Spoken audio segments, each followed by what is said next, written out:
you are a leader in any capacity, in any region, being spiritual, political, or whatever, I need you to see it as a privilege to lead. A privilege given to you by God Himself. God is so much interested in who leads the souls He created. So He specifically selects them and puts them there. At times, somebody may manipulate himself into a particular leadership position, yet if God does not approve it, he or she will never be there. No wonder the Bible says God ruled in the affairs of man, and He giveth the leadership to whosoever He wishes. Imagine that He picked up Nebuchadnezzar, the same king you see as a heathen king. The Lord picked him up, He called him His servant, He ordained him, He commanded His own kings, the Israelites. He said, go and be under him. God chose him. If God has chosen you to be a leader, a political leader, a spiritual leader, a leader in any capacity, He's interested in what you do with that position. And listen to me very carefully. A single mistake you make to mislead anyone by the virtue of your position, even nobody has the right to question you, you will be answerable to God. And listen to me very carefully. Not only you, your generations will be involved, because that position has to do with the life God cherishes, the life God is interested in, the lives He created by Himself. Don't be careless as a leader. It's a great danger in the presence of the Lord. And also listen to this. Whatever you do as a leader that deprives anyone, that puts anyone into pain, you will answer for that.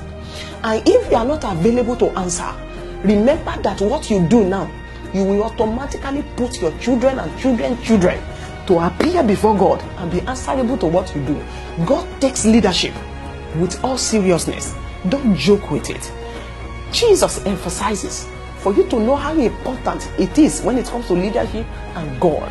He said, any one of you that mislead any of these young ones, it is better a huge stone is hung upon his neck and he's thrown inside the sea.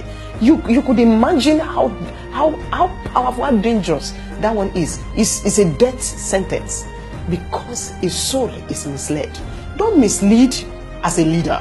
Even if you are a political leader, whatever nation you are, it is a privilege for you to make life easy for people.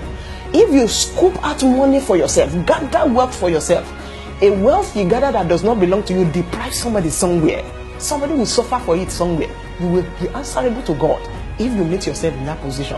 And let me quickly say this to all spiritual leaders. I thank God for your life, but be very sensitive. Anyone that is misled under your leadership, forget about it. Everyone may applaud you to be anointed. Everyone may celebrate you as a good preacher. But before God Himself, if you mislead anyone, that single soul you mislead can disqualify you for life, no matter what you have done for years. Be very, very sensitive. God is interested in what you do as leaders.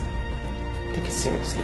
God bless you. If your parents are leaders, especially I advise you to be concerned with what they do with that privilege of leadership while they are in the position. The reason is because whatever they do, good or bad, is like building a future not only for themselves, also for their children. You need to know what is going on.